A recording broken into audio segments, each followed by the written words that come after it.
Hey, the internet, y'all got us all the way up. We met that dude, Duke the Jeweler, the night before. We was gambling. The next day, dude followed us to the concert. When we left out the concert, we under the garage. Dude went to his car by himself and walked down to the parking lot. That's when somebody tried that a jeweler named Duke recently got, and the story's really messed up. So I want you to talk about what happened. Dice skidded across the velvet. $1 million duffel thumped against concrete. And somewhere in that echoing garage, a whistle, barely louder than a breath, seemed to flip the whole room's energy. Duke the jeweler didn't just wander into the wrong crowd. He stepped into a space where the rules might have been written long before he arrived. He wasn't stripped for ice. He wasn't cleaned out for cash. He was removed, quietly, deliberately. And the same faces grinning in the footage could have been the ones silently counting down. The internet rushed to call it a random hit. Street chatter swore it was a chess play. And if nothing was actually taken, what were they really after? His money or his voice? To understand why Duke walked out alone that night, you have to know who he really was, and who might have been waiting on the other side of that door. Duke wasn't some clout vampire tossing chains at anyone with a mixtape. He was a self-made craftsman out of Chicago, carving his name into the culture one custom piece at a time. Big clients, real budgets, and designs that didn't just shine. They spoke. He wasn't shelling out freebies for tags. He was closing deals with people who could shift trends with a single post. So when Boosie allegedly reached out to him about a custom order in Houston, Duke saw the play. He stuffed that Louis duffel with unreleased, high-ticket jewelry, pieces that hadn't even hit Instagram yet, and hopped on a plane. He didn't come to vibe. He came to secure the bag. What he might not have known is that Houston isn't just a city. It's a network. There are unspoken protocols, quiet check-ins, and circles you either respect or get left outside of. Duke walked in confident. He didn't see the trap floor under the carpet. Here's the rumor that refuses to die. We was in a garage. He must have walked outside to the parking lot. We was in the garage. We heard the but it like they was far away in the parking lot. He must have went to his car or something. Dude was finna make a piece of him too. Hey.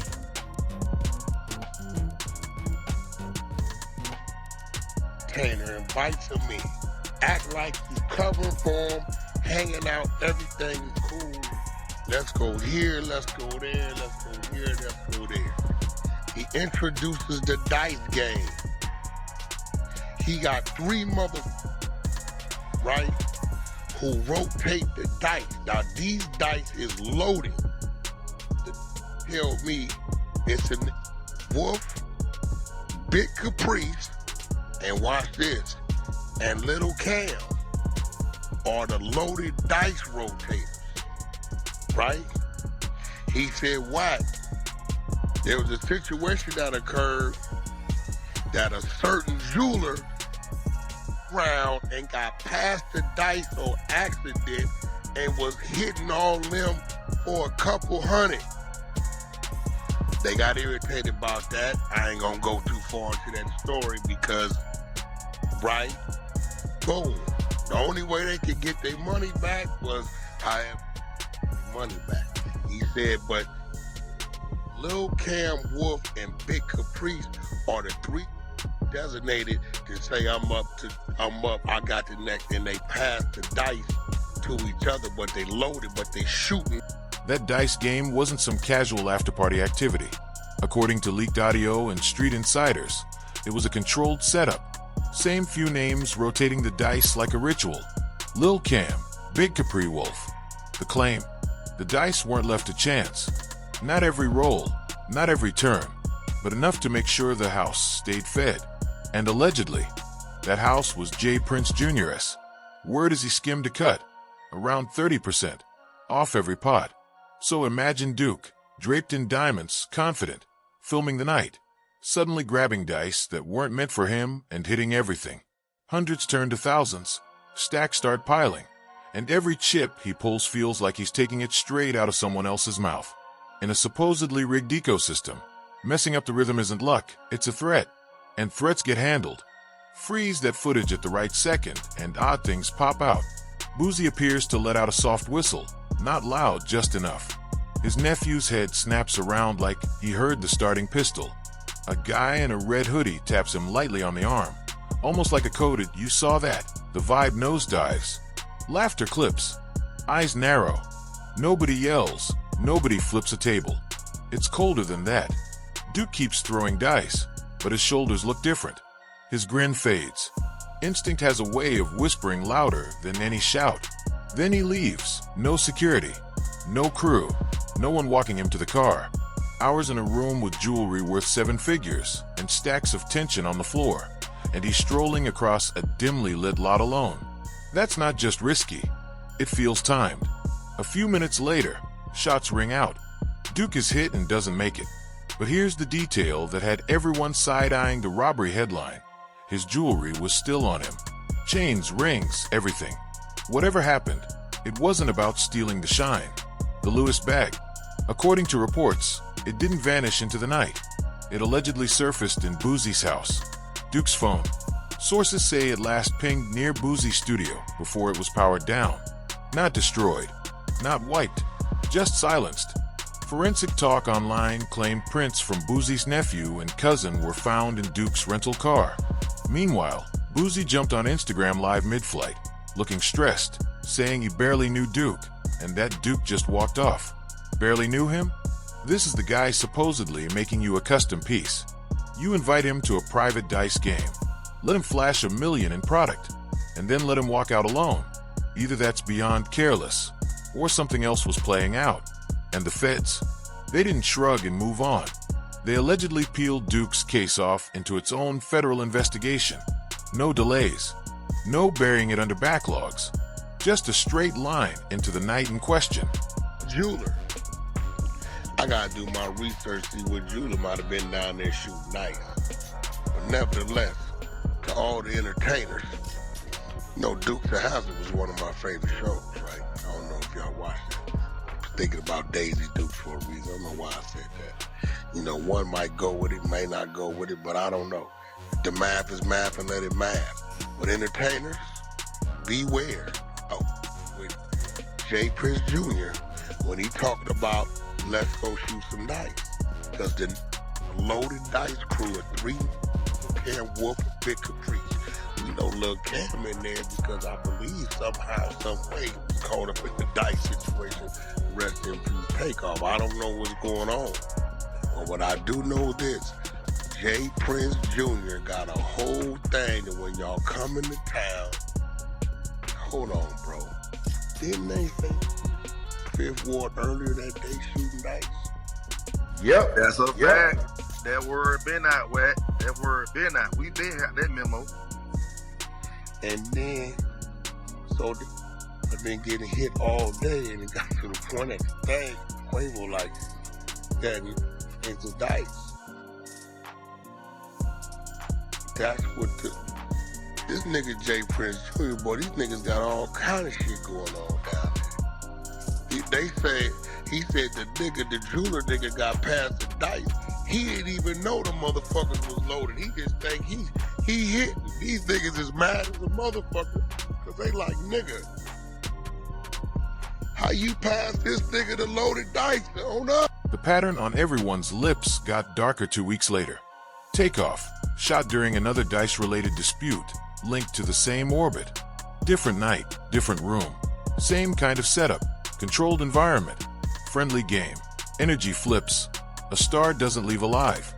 Houston's quiet check-in culture, where visiting artists touch base with local power brokers, suddenly sounded less like protection and more like a trapdoor. If the people you're supposed to check in with are the ones hosting these games, what happens when those games keep ending in headlines? 50 Cent started reposting clips and captions that weren't subtle. Whack 100 went full send, calling it a scam ring outright. Labels began whispering cancellations. Houston shows got postponed. It wasn't just heat, it was fallout. And when money and momentum start to evaporate, Even the most untouchable names start to feel human. Inside the mob tie circle, cracks started showing. Finesse 2 times, who used to shout out J. Prince Jr. on loop, suddenly barely mentioned him. Rumors bubbled. His baby mama and her mother allegedly lined him up. He violated probation, and J. Prince Sr. made quiet moves to pull him out of the fire in under 2 weeks. Sr. even went public with a warning tweet. Stay away from that woman if you care about your life. Finesse didn't listen, doubled back, and bridges started smoldering. Then came an uglier whisper. J. Prince Jr. supposedly messed with that same woman behind Finesse's back. Maybe even got her pregnant. Not confirmed, but nobody rushed to shut it down. Add that to Jr.'s name orbiting Takeoff's case and the friction with Boosie, and you've got more than smoke. You've got a blueprint cracking. When your empire runs on hushed tones and loyalty packs, the one thing you can't afford is a defector. But defectors don't announce themselves. They just hand over a phone, sign a deal, or drop a clip, and everyone else finds out in court. Boosie, for his part, kept talking like everything was normal. We walk into his car or something, and some dude tried to rob him.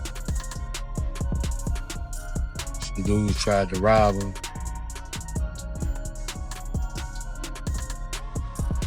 See, some dudes that tried to rob me had walked off by himself, bro.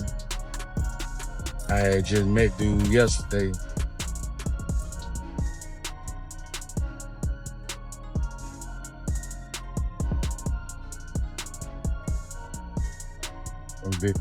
They try to rob dude, man. Dude must ain't get up. Folks with flight check. We're number 2 for departure. Flight attendants, please bear the captain. Just met dude. But according to sources, federal pressure wasn't easing up. They weren't tucking Duke's situation next to old charges. They were isolating it. Baton Rouge mansion, under a microscope. Georgia land, flagged. Digital footprints from his inner circle, tracked. This wasn't passive watching. It was targeted monitoring. And here's the chill.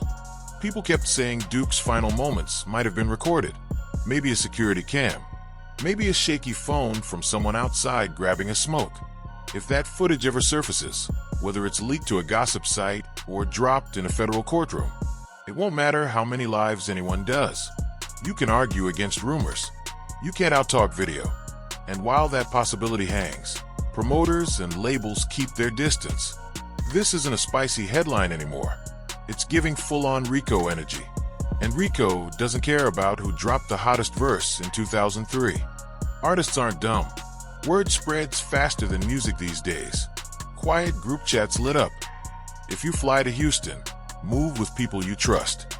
If you get invited to a so-called friendly game, politely pass. Some still play by old rules. Check in, post the pic, keep the peace.